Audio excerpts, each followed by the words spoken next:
ثم جعلناك على شريعة من الأمر فاتبعها ولا تتبع أهواء الذين لا يعلمون.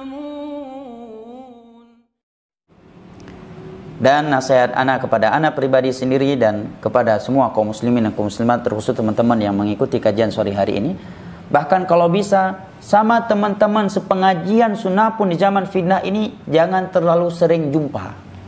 Saya tidak menyatakan jangan jumpa, jangan terlalu sering. Kenapa? Karena kita di zaman fitnah. Kalau kita sudah duduk lebih dari 1 jam, ya kita nggak usah lihat ke orang lain, kita sendiri. Betapa sering kita jatuh ke ghibah. Awalnya ngopi sunnah, ayo ngopi, jumpa kawan-kawan sunnah. Setengah jam lebih, udah mulai jatuh ke ghibah, mulai gosip, ya, mulai membicarakan seorang akhwat, seorang ikhwan. Zaman fitnah. Jangankan di zaman kita ini, zaman Abdullah ibn Mubarak, beliau termasuk dikritik oleh kawan-kawannya karena jarang duduk bersama kawan-kawannya. Sampai suatu ketika ditanya, kenapa engkau jarang gabung dengan kami? Ya, sebetulnya misalkan syahabat masa sekarang, kenapa nggak pernah ngopi atau jarang ngopi, jarang gabung? Apa jawaban beliau?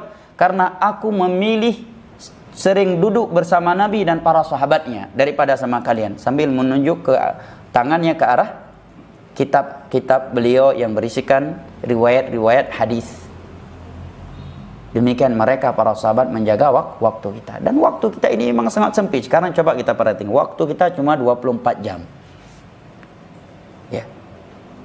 Kalau dia seorang talibul ilm al-mutafarriq, 24 jam ini nggak cukup waktu untuk ilmu. 24 jam dia gunakan, rata-rata orang tidur siang dan malamnya semuanya kalau digabungkan berapa jam? 8 jam, betul?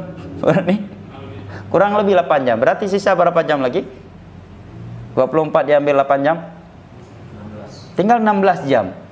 16 jam ini diambil lagi untuk makan, untuk mandi, ya kan?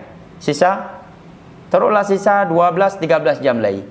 13 jam ini untuk menghafal Al-Quran hafalan baru, untuk merojaah hafalan Al-Quran yang lama, menghafal hadis yang baru, merojaah hafalan hadis yang lama, waktu belajar bersama seorang guru, waktu untuk mengulangnya, untuk memutkinkannya, nggak cukup. Kalau dia bukan seorang talibul ilm, kalau dia seorang yang udah berkeluarga, 24 jam selain waktu istirahat untuk menghibur anak, menghibur istri, ya, waktu silaturahim, waktu cari nafkah, ya, waktu memperhatikan kedua orang tuanya, nggak cukup.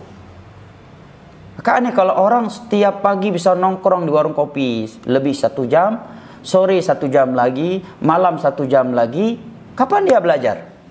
Kapan dia belajar? Kapan dia cari nafkah? Kapan dia bersengkrama dengan anak istrinya?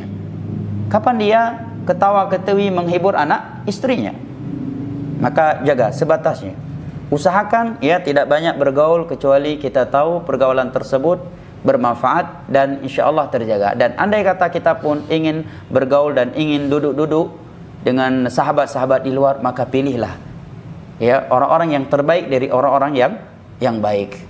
Usahakan dengan orang-orang yang lebih lanjut usianya daripada kita, sehingga ketika kita duduk nggak sembarangan ya ngomong, ya kita agak segan, agak ngerem-rem dikit pembahasannya, ya apakah mereka lebih tua dari kita dari sisi ilmu ataukah umurnya.